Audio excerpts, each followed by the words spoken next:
سے یاد کرو، میرا ایسے ذکر کرو جیسے اپنے عبادات کا کرتے ہو، بلکہ اس سے بھی زیادہ۔ یہ آپ کو کیوں کہا گیا؟ پھر اللہ کے رسول صلی اللہ علیہ وسلم نے مختلف ذکر و اذکار آپ کو گائیڈ کیے، سمجھائے۔ ایسے لوگ آئے رسول اللہ کے پاس جو مقروض تھے، تو میرے آقا نے فرمایا یا ذا الجلال والاکرام کثرت سے پڑھا کرو، قرضے ختم ہو گئے۔ تو کوئی ایسا مسئلہ نہیں ہے جس کا علاج اللہ کے ذکر میں نہ ہو۔ ہمارا پرابلم یہ ہے کہ ہم 10 دن پڑھ کے چاہتے ہیں کہ 100 سال پرانا مسئلہ بھی حل ہو جائے، کہ ہلے تھوڑی تو کم ہی نہیں ہوا، 6 دن تو انہوں پڑھ دیں۔ یہ نہیں ہو سکتا کہ اگر پراپر ذکر کسی گائیڈ نے آپ کو دیا ہے کہ کون سا لفظ کس طریقے سے آپ کی زندگی پہ، آپ کے پٹھوں پہ، آپ کی ہڈیوں پہ، آپ کے خون پر، آپ کے دماغ پہ اثرات کرے گا، اگر کوئی سمجھدار آدمی دے تو یہ ناممکن ہے کہ اس کے اثرات نہ آئیں، کیونکہ چیزوں کو ریسائٹ کرنے سے اثرات آتے ہیں۔ یہاں کچھ لوگ کام کر رہے ہیں، وہ سورہ رحمان کی تلاوت لگاتے ہیں، بہت سارے لوگ بیماریوں میں، اور وہ کہتے ہیں کہ ہمیں شفا ہوئی۔ کیوں؟ اللہ کا ذکر ہو رہا ہے۔ ذکر صرف یہ نہیں ہوتا کہ اللہ اللہ کی جائے، اللہ کی باتیں کریں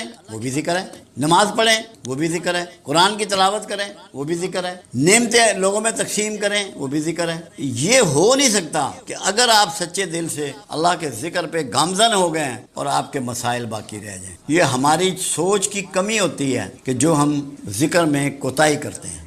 میں تو اس کو کہتا ہوں کہ ایک پریکٹس کر لو، ایک عادت بنا لو، جو مسئلہ تمہیں درپیش ہے، جو پریشانی درپیش ہے، اللہ کے حضور باتیں کرو، گریا کرو اس سے۔ اللہ کہتا ہے مجھ سے کانا پھوسی کرو، کانا پھوسی ذکر ہے، کرو تو صحیح، شرماؤ مت اللہ سے، اس سے اپنے من کی باتیں کرو، ذکر کرو، تمہارے مسئلے حل ہو جائیں گے۔ ہم کرتے ہیں نہیں، دوڑتے ہیں کہ فلاں پیر صاحب کو چلیے کم ہو جائے گا۔ پیر صاحب نے بھی آپ کو اللہ کا ذکر ہی بتانا ہے، جب اللہ کے رسول صلی اللہ علیہ وسلم ذکر تجویز فرما رہے ہیں۔ 4 چیزیں رسول اللہ کے ہاں طریقہ تھا، جو لوگ آتے، آنے والے کے لیے میرے آقا دعا فرماتے، اگر جسمانی عارضہ ہوتا تو دم کرتے، اور پانی میں کبھی پھونک نہیں ماری، آپ اپنا ہاتھ مبارک، دست مبارک پانی میں ڈبو دیتے، کبھی لعاب لگا دیتے، چھڑی سے دم کر دیتے، اللہ کا ذکر تجویز کرتے لازمی، اور اتنا کہ جو انگلیوں پہ کیا جا سکے۔ تسبیح اس وقت استعمال نہیں ہوتی تھی، لمبا ذکر میرے آقا نے کبھی نہیں بتایا تھا، تاکہ لوگوں کو آسان ذکر بتایا جائے، اور اگر جسمانی عارضہ ہوتا تو کھانے پینے کی چیز ایڈوائز کرتے۔ ہم انہی 4 طریقوں سے چل رہے ہیں، 5ویں کوئی چیز ہم نہیں کرتے۔ مین چیز اللہ کا ذکر ہے، اگر لوگ کر لیں۔ ہمارے پاس کوئی بندہ ایسا نہیں آیا جس نے دل جمی سے ذکر کیا ہو اور اس کا مسئلہ پینڈنگ رہ گیا ہو، میرے پاس تو نہیں آیا، مجھے نہیں یاد اس 30 سال میں۔ تو ذکر سب سے امپورٹنٹ چیز ہے زندگی میں، اس کو تو چھوڑنا نہیں چاہیے۔ تھوڑا بہت جتنی توفیق ہے، جتنی صحت ہے، جتنا ٹائم ہے، ذکر کو مت چھوڑو۔ آپ جو اچیو کرنا چاہتے ہیں ذکر کو پکڑ لیں، یہ ناممکن ہے کہ اچیو نہ ہو، ناممکن کا لفظ استعمال کر۔ میں نے عجیب کہانی دیکھی، کچھ لوگ ضربیں لگاتے ہیں دل کی طرف، اللہ ہو کی، اللہ کی، اللہ الصمد کی، اور یہ سمجھتے ہیں کہ ہمارا قلب جاری ہو گیا، کیونکہ یہ ایک اعصابی نظام کا حصہ ہے دل، ایک غدود ہے، اس کو اتنی دفعہ جب اس خاص طریقے سے حرکت دی جائے تو اس کی سپیڈ بڑھ جاتی ہے۔ اس کا مطلب یہ نہیں ہوتا کہ قلب جاری ہو گیا، یہ مس انڈرسٹینڈنگ ہے اس بارے میں۔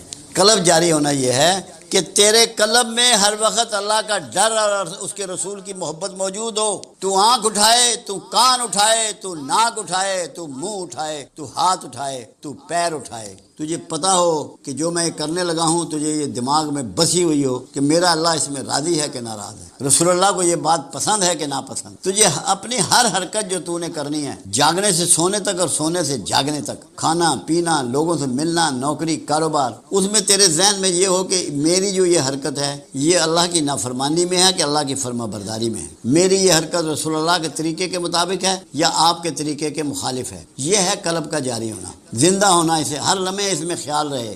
کیوں؟ اسلام ایک پریکٹس کا نام ہے، ایک رویے کا نام ہے، ایک سسٹم کا نام ہے، ایک ارادے کا نام ہے، ایک ماحول کا نام ہے۔ اگر آپ کو قلب جاری کرنا ہے تو آپ سے کسی انسان کو کوئی ذوف نہ پہنچے، کسی بھی خالق کا یا مخلوق کا حق آپ سے ضائع نہ ہو، تو پھر آپ کا قلب جاری ہے۔ اگر آپ ظلم و ناانصافی کرتے ہیں، جھوٹ بولتے ہیں، بے ایمانی کرتے ہیں، بد حیائی کرتے ہیں، تو پھر آپ کا کوئی قلب جاری نہیں ہے۔ خوف خدا کا آپ کے اندر بس جانا، رسول اللہ صلی اللہ علیہ وسلم کی محبت کا آپ کے دل میں بس جانا۔ لوگوں سے کہتے ہیں کہ دعا کرو میری نماز قبول ہو جائے، میرا روزہ قبول ہو جائے، میرا حج قبول ہو جائے۔ اس کی ضرورت ہے؟ اللہ نے ایک کمال کیا کہ جتنے فرائض آپ پر لاگو کیے ان کے نتائج بھی درج کر دیے، قرآن حکیم میں ان کے نتائج درج ہیں۔ یہ ایسے ہی ہے جیسے وہ لوگ جو مختلف فیکٹریوں میں کام کرتے رہے ہیں یا ایسے اداروں میں کام کرتے رہے ہیں جہاں داخلے کے لیے کارڈ استعمال ہوتا ہے کہ وہ کارڈ مشین میں دیتے ہیں تو مشین پہ آ جاتا ہے کہ یہ شخص 8 بجے اس فیکٹری میں انٹر ہوا، اور جب وہاں سے چھٹی کرتا ہے تو 4 بجے پھر کارڈ پنچ کرتا ہے اور مشین بتاتی ہے کہ 4 بجے تک اس نے ڈیوٹی کی اور یہ چلا گیا، یعنی کہ اس کا کارڈ پنچ ہو جاتا ہے اس کی ڈیوٹی آورز کا، جس سے اس کی تنخواہ بننی ہے۔ تو میری اس گفتگو کا جو موضوع ہے وہ ہے پنچنگ کارڈ آپ کے اپنے ہاتھ میں ہے۔ پنچنگ کارڈ اپنے اعمال کا آپ کے اپنے ہاتھ میں ہے، نہ کسی سے نمازوں کی اور روزے کی اور زکوٰۃ کی دعا کرانے کی ضرورت ہے، نہ کسی کو التجا کرنے کی ضرورت۔ قرآن حکیم نے نتائج آپ کے ہاتھ میں دے دیے ہیں۔ نماز کے بارے میں پروردگار نے فرمایا کہ نماز تم پہ اس لیے لاگو کی گئی کہ یہ تمہیں فحش و منکر سے روکتی ہے۔ اب نماز پڑھے جا رہے ہیں، سجدہ کیے جا رہے ہیں، دن رات باجماعت بھی پڑھتے ہیں، اکیلے میں بھی پڑھتے ہیں، نفل بھی پڑھ رہے ہیں، سنتیں بھی پڑھ رہے ہیں، ماتھے پہ محراب بھی سج گیا ہے، مگر یہ پتہ ہے کہ قبول ہوئی یا نہیں ہوئی؟ کسی سے پوچھنے سے پتہ لگے گا؟ قرآن نے کہہ دیا کہ نماز فحش و منکر سے روکتی ہے۔ جو فواحش سے اور منکر سے بچ گیا اس کی نماز اللہ کے ہاں رجسٹر ہو گئی، لکھی گئی، قبول ہو گئی، سند مل گئی۔ فواحش کیا ہے؟ بے حیائی کی گفتگو، گالی گلوچ، جھگڑالو بات، طنز و تشریح، الزامات، معترض ہونا، کسی گندی گفتگو استعمال کرنا، گالی گلوچ کرنا، جسم کو ننگا کرنا، سطر کو کھولنا، یا کسی سے جھگڑا کرنا، فساد کرنا، یہ فواحش ہے۔ ایسے کام، ملاوٹ کرنا، غیبت کرنا۔ اور منکرات کیا ہے؟ منکرات اس کو کہتے ہیں جس چیز سے پروردگار عالم نے آپ کو روک دیا وہ منکرات میں آتی ہے۔ اللہ کے قرآن حکیم میں اور اس کے رسول کے ذریعے 2 قسم کے احکامات ملتے ہیں، وہ جو کچھ کرنے کے لیے ہیں کہ آپ کو یہ کام کرنا ہے، اور وہ جو کچھ نہ کرنے کے لیے ہیں، جن کو نہ کرنے کے لیے پروردگار نے حکم کیا ان کا کرنا منکرات میں آتا ہے۔ اب ہم نے اپنے اندر جھانپنا ہے، اپنے اندر دیکھنا ہے، اپنے گھر میں بیٹھ کے، اپنے کمرے میں بیٹھ کے، اپنے بیڈ روم میں، اپنے باتھ روم، جہاں تنہائی میسر آئے، چیک کرنا ہے کہ میں فحائش اور منکرات میں کس میں مبتلا ہوں۔ ان کو میں چھوڑوں تو مجھے نماز کا کارڈ پنچ ہو جائے۔ جب تک آپ یہ ترک نہیں کریں گے آپ کی نماز کا کارڈ پنچ نہیں ہوگا۔ سورہ ماؤن اس میں کلیئر کرتی ہے کہ تمہاری نمازیں تمہارے منہ پر دے ماری جائیں گی۔ اس میں تشریح بھی موجود ہے کہ کن لوگوں کی نمازیں ان پہ منہ پر دے ماری جائیں گی۔ اس لیے جتنے بھی نمازی ہیں انہوں نے آج کے بعد یہ غور کرنا ہے کہ کیا میں نے اپنے منہ کو قابو کیا ہے، اپنے ہاتھوں کو قابو کیا ہے، اپنی زبان کو قابو کیا ہے؟ اگر ایسا نہیں کیا اور نمازیں میں پڑھے جا رہا ہوں تو وہ بیکار جا رہی ہیں، وہ اللہ کے ہاں رجسٹر نہیں ہو رہی۔ ورنہ یہ کیسے ہو سکتا ہے کہ اللہ کے ہاں آپ کی نماز رجسٹر ہو جائے، قبول ہو جائے اور اس کے نتائج نہ آئیں؟ یہ تو ناممکنات میں سے ہے، یہ تو ممکن ہی نہیں ہے، ہو ہی نہیں سکتا۔ اس لیے اس پہ آپ نے آج سے غور کرنا ہے کہ کارڈ تو آپ کے ہاتھ میں اللہ نے دے دیا ہے، پنچ کر لو، پتہ لگ جائے گا نماز قبول ہوئی ہے کہ نہیں ہوئی۔ اسی طرح زکوٰۃ ہے۔ زکوٰۃ کے معنی ہیں یزکی کرنا، پاک کرنا۔ 2 معنی ہیں زکوٰۃ کے، ایک معنی فربہ کرنے میں بھی ہے، یزکی پاک کرنا۔ اب میں زکوٰۃ دے رہا ہوں مگر میری حرام کی آمدن جاری ہے، تو میرا روزے کا زکوٰۃ کا کارڈ پنچ ہو جائے گا؟ جی، تو مجھے پہلے حرام کی راستے کو روکنا ہے، اس کو ڈکا لگانا ہے۔ ابوبکر صدیق رضی اللہ تعالیٰ عنہ کا ایک جگہ کھانا ہوا، جب کھانا کھا کے باہر نکلے تو انہیں یہ شک ہوا کہ شاید ان کی آمدن جو ہے وہ حلال کی نہیں تھی، تو گلے میں انگلیاں ڈال کے حلق میں کیا کر دی۔ کیوں؟ نوالا حرام جو ہے وہ آپ کی روحانیت کا سب سے بڑا دشمن ہے۔ جو آپ کا معاملہ جڑتا ہے کملی والے سے، آپ رسول اللہ صلی اللہ علیہ وسلم کے مقربین میں شامل ہوتے ہیں، ان کے قریب کے لوگوں میں شامل ہوتے ہیں، وہ حرام کھانے والا نہیں ہو سکتا بھلے آسمانوں پہ اڑے۔ تو زکوٰۃ کا کارڈ کب پنچ ہوگا؟ جب حرام کا راستہ بند ہوگا۔ اگر کسی ذریعے سے بھی حرام کی آمدن آپ کے پیٹ میں جا رہی ہے، آپ کے بچوں کے پیٹ میں جا رہی ہے، آپ یقین کر لیں کہ آپ کو اللہ کا قرب نصیب نہیں ہو سکتا۔ چاہے جس مرضی عظیم ترین کسی صوفی کے ولی کے پاس پہنچ جاؤ، اس کے قدموں میں بیٹھ جاؤ، جو مرضی کر لو، کام تبھی بنے گا جب صحیح معنوں میں تمہارا مال مزکی ہو جائے گا، صاف ہو جائے گا، کلیئر ہو جائے گا، نتھر جائے گا۔ اس کو میں کہتا ہوں card in your hand, punching card in your own hand. تیسری چیز روزہ ہے۔ روزہ کیا چیز ہے؟ قرآن حکیم نے کہا کہ تم سے پہلی امتوں پہ بھی فرض کی گیا، تم پہ بھی فرض کیا گیا کہ یہ تمہیں متقی بنائے گا، صاحب تقوی ہو جاؤ گے، تقوی نصیب ہو جائے گا۔ تقوی کیا ہے؟ کبھی سوچا؟ جتنی قوتیں اللہ تعالیٰ نے ہمیں عطا کی ہیں ان کا پراپر یوز تقوی ہے۔ دیکھنا ہے تو ٹھیک کو دیکھوں، سننا ہے تو ٹھیک بات کو سنوں، سونگنا ہے تو صحیح چیز کو سونگوں، بولنا ہے تو صحیح بات کروں، کھانا ہے تو صحیح چیز کھاؤں، پکڑنا ہے تو صحیح چیز سے پکڑوں۔ جب آپ اپنی قوتوں پر جو آپ کو نصیب ہوئی ہیں ان پہ گرفت لاتے ہیں، ان کو قابو کرتے ہیں، تو پھر آپ صاحب تقوی ہوتے ہیں۔ ایسے نہیں ہو سکتے روزے رکھتے چلے جائیں، روزے رکھ رہے ہیں، شام کو حرام کی مال سے افطاری کر رہے ہیں، لمبی میدیں بھری ہوئی ہیں افطاری کی، چیک ہی نہیں ہے کہ یہ مال کہاں سے آیا۔ اور تقوی ایک اور چیز کو بھی کہتے ہیں کہ جب تیری تنہائی پاک ہو جائے، ظاہر ہے تو ہم عوام سے ڈر کے، ماحول سے ڈر کے، حکومت سے ڈر کے، معاشرے سے ڈر کے بہت سے کام چھپ کے کرتے ہیں۔ روزہ چیز ہی یہ سکھاتا ہے کہ اکیلے میں تم ہوتے ہو، گھر میں ہوتے ہو، نہ کھاتے ہو نہ پیتے ہو، تنہائی میں اللہ سے ڈرنے کا نام تقوی ہے۔ جب تم تنہائی میں اللہ سے ڈرنا شروع کر دو گے تو یہ سمجھ لو کہ روزے نے تمہیں بینیفٹ کر دیا ہے، تمہارے روزے کی سند مل جائے گی، مگر اس کے لیے تمہیں جب برا خیال آئے، شیطان ہمارے پیچھے لگا ہوا ہے، نفس ہمارے پیچھے لگا ہوا ہے، نفس بھی ہمیں ورگلاتا ہے، شیطان بھی ہمیں ورگلاتا ہے، آپ نے جھٹکنا ہے اس کو، اعوذ باللہ من الشیطان الرجیم پڑھ کے، لا حول ولا قوت الا باللہ العلی العظیم پڑھ کے، رسول اللہ صلی اللہ علیہ وسلم کا نام لے کر۔ جب عمر کا نام لینے سے، عمر کے گلی میں گزرنے سے شیطان بھاگتا ہے، تو جب آپ کملی والے کا نام لیں گے اپنی تنہائی میں تو شیطان نہیں بھاگے گا؟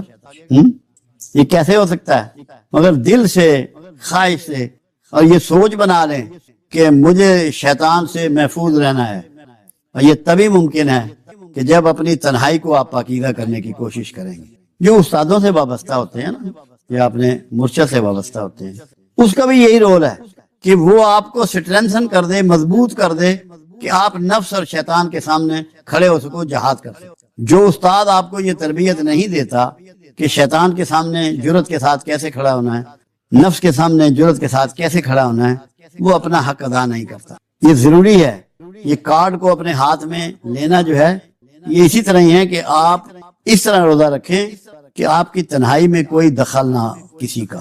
جب کسی کا خیال آئے، چاہے سجدے میں چلے جائیں، چاہے اللہ سے ہاتھ جوڑ کے معافی مانگنی شروع کر دیں کہ یا اللہ مجھے اپنے نفس کی چالوں سے بچا، مجھے شیطان کی چالوں سے بچا۔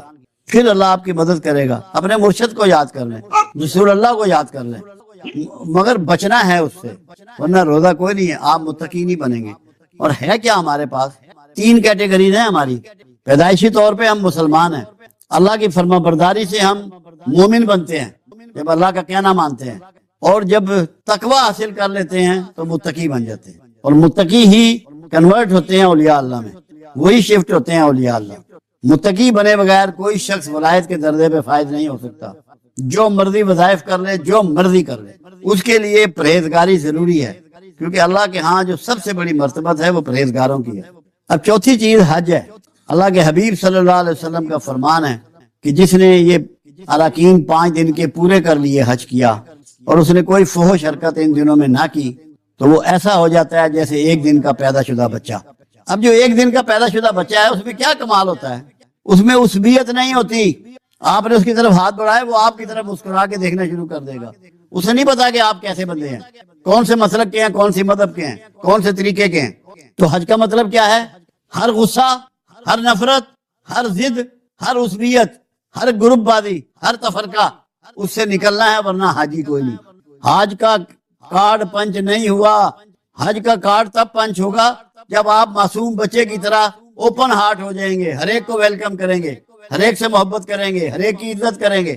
اگر یہ نہیں ہے تو اپنے آپ کو دھوکہ مت دیں۔ ہمارے یہاں لوگ حج کر آتے ہیں، مقدمہ جو چل رہا ہے وہ چل رہا ہے، دشمنی جس سے ہے وہ ہے، زمین پہ جو قبضہ ہے وہ ہے، جھگڑا بہن بھائیوں سے ہے، وہ مقدمات بازی ہو رہی ہے، مال لوٹا جا رہا ہے، ضد میں قتل کیے جا رہے ہیں حاجی صاحب کس کو دھوکہ دے رہے ہیں؟ اللہ کو۔ اللہ دھوکہ کھاتا ہے؟ وہ دھوکہ اسے دے سکتا ہے؟ اپنے نفس کو دھوکہ دے رہے ہیں جس نے انہیں ورغلایا ہوا کہ تم حاجی ہو گئے ہیں، بڑا لطف آیا جی اتھے۔ لطف کا کوئی چکر نہیں ہے، سمجھ یہ ہے کہ میری زندگی آ کے بدلی ہے یا نہیں بدلی۔ اگر میرے لین دین معاملات سب کچھ ویسے ہی چل رہا ہے، باخدا حج کوئی نہیں، دھوکہ ہے۔ سادہ کھانا، سادہ دفتر، سادہ گھر، چھوٹا گھر، چھوٹا دفتر، چھوٹی گاڑی، اپنے آپ کو سکیڑ کر. میں نے ٹی وی پہ ایک دفعہ پروگرام کیا تھا جس کا نام میں نے رکھا تھا ریورس گیئر. اس میں میں نے یہی کہا تھا کہ پیچھے آ جاؤ ورنہ ذلت تمہارا پیچھا کر رہی ہے، تمہیں نہیں چھوڑے گی. یہ بات ہے کوئی 6 سال پہلے کی. میں نے کہا بجلی کا بٹن جلانے کی طاقت نہ رکھو گے، تمہارے گھر میں بجلی موجود ہوگی. گیس استعمال نہیں کرو گے، گاڑی تمہارے گھر کھڑی ہوگی، پیٹرول نہ ڈلوا سکو گے. پلٹ پلو، واپس ریورس لگاؤ. 1964 تک جا کے دیکھو کیا سامان ہوتا تھا گھروں میں. یورپ جا کے دیکھو ان کے گھروں میں کیا سامان ہے. چائنا جا کے دیکھو ان کے گھروں میں کیا سامان ہے. انڈیا جا کے دیکھو ان کے گھروں میں کیا سامان ہے. کم سامان کے ساتھ جینا سیکھو، کم اسباب کے ساتھ جینا سیکھو. جب تک سادگی اختیار نہیں کرو گے دنیا کی کوئی طاقت تمہارے حالات نہیں بدل سکتی. 10 IMF آ جائیں تب بھی نہیں بدل سکتے، یہ ممکن ہی نہیں ہے. سب سے پہلی بات سمجھیں، اللہ کہتا ہے جسے چاہوں امیر کروں، جسے چاہوں غریب کروں، جسے چاہوں کشائش والا دوں، جسے چاہوں ناپ تول کے دوں، جسے چاہوں نہ دوں. یہ سب سے بڑا ایشو اللہ کے ساتھ ہے. اللہ کو راضی کرنے کی کوشش کرو. جب تک اللہ کو راضی نہیں کرو گے تمہارے حالات. دوسرا، اللہ کسی بھکاری کو پسند نہیں کرتا. بھکاریوں کے بارے میں حدیث مبارکہ ہے، میرے آقا کا فرمان ہے کہ قیامت والے دن بھکاری ایسے ہوں گے جیسے ان کے چہروں پہ غار ہوں، دونوں طرف یہ گالوں کی بجائے غار ہوں گے، ان کو ایسے اٹھایا جائے گا. پھر اللہ کہتا ہے میں نے اور تم مفلوق الحال تھے، میں نے اور میرے رسول نے تمہیں غنی کر دیا. اللہ رسول کو راضی کرنے کی کوشش کرو. راضی کیسے کرو گے وہ بھی اللہ بتا رہا ہے. اللہ فرماتا ہے جو میرے شکر گزار بندے ہیں میں ان کے انعامات میں اضافہ کرتا ہوں. ہمارے ہاں سب ناشکرے ہیں. صبح جب ہوتی ہے حکمرانوں کو، اہلکاروں کو، محلے والوں کو، سبزی والے کو، فروٹ والے کو، دودھ والے کو، گوشت والے کو، سب کو برا بھلا. ہر چیز نمبر 2 ہے، ہر چیز غلط ہے، اور جو کہہ رہا ہوتا ہے وہ سارے کام نمبر 2 کے کر رہا ہوتا ہے. ہر ایک کا شکوہ صبح. یہ زبان اللہ نے ہمیں دی تھی اور یہ ہونٹ دیے تھے اپنا شکر ادا کرنے کے لیے. ہم دن کی ابتدا ناشکرے پن سے کرتے ہیں. دنیا کی کون طاقت ہمیں محفوظ کر لے گی؟ کوئی بچا لے گا ہمیں؟ کیا یہ ممکن ہے؟ تو ہمیں شکوے چھوڑ کے اللہ کا شکر گزار ہونا ہے اور فضول خرچی سے بچنا ہے.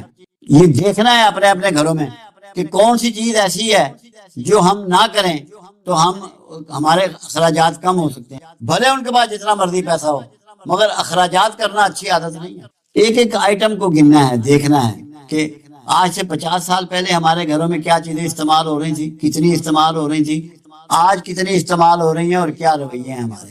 باہر کھانے پہ ہم کتنا لگاتے ہیں، گھر میں پکانے پہ کتنا لگاتے ہیں.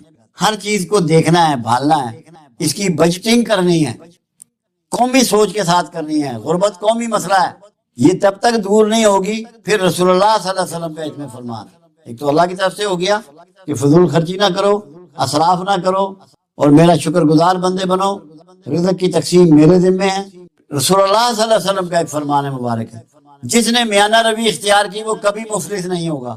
کملی والے کا فرمان ہے میانہ روی کو پکڑ لو، میانہ رو، کبھی مفلس نہیں ہوگا. تو ہم مفلس ہیں. اور دوسری بات، اللہ کے علاوہ کوئی غریبی کسی کی دور کر سکتا ہے؟ انٹرنیشنل سسٹم نے کتنے ملکوں کی غریبی دور کی ہے، کتنے لوگوں کی غریبی دور کی ہے؟ کوئی ریکارڈ ہے، کوئی مثال ہے کسی کے پاس؟ آپ نے اپنی غریبی خود دور کرنی ہے. ایک طریقہ یہ اللہ کی شکر گزاری کے ساتھ، اللہ سے پناہ مانگنے کے ساتھ، اللہ سے دعاؤں کے ساتھ، اللہ کی فرما برداری کے ساتھ. رسول اللہ صلی اللہ علیہ وسلم کی زندگی جو گزاری انفرادی اور اجتماعی، اس کی روشنی میں، اس کی ہدایت میں، اس کی ٹیچنگ میں، اس کے ساتھ پھر بھیک سے نفرت کرتے ہوئے. وہ لباس ہمیں نہیں چاہیے جو بھیک سے ملے، وہ بڑا گھر نہیں چاہیے جو بھیک سے ملے. بھیک سے نفرت کرنی. انسانی عزت نفس کے لیے جو سب سے ظالم چیز ہے اور بری چیز ہے وہ بھیک ہے. ہم ایک کس طرح نکل سکتے ہیں؟ پہلے نمبر پہ اسراف سے بچ کر. دوسرے نمبر پر اب آپ دیکھیں، میں آپ کو ایک مثال دیتا ہوں تاکہ آپ کو بات سمجھ میں آئے. ماؤ زے تن، چائنا کا لیڈر، انقلاب کا لیڈر، ان سے کسی صحافی نے سوال کیا کہ آپ کا کوئی پرابلم ہے، کوئی مسئلہ ہے؟ کہا جی ایک بہت بڑا مسئلہ ہے. کہا کیا مسئلہ ہے؟ کہ ہمارے پاس کام زیادہ ہے، افراد کم ہیں. جو دنیا کی سب سے بڑی پاپولیشن ہے، کام زیادہ ہے، افراد کم ہیں. تو مقصد کیا ہوا؟ ہر فرد کو کام پہ لگا دو. اگر ہر فرد کام پہ لگ جائے اور کوئی مشکل نہیں ہے معاشرے کے لیے اور اسٹیٹ کے لیے.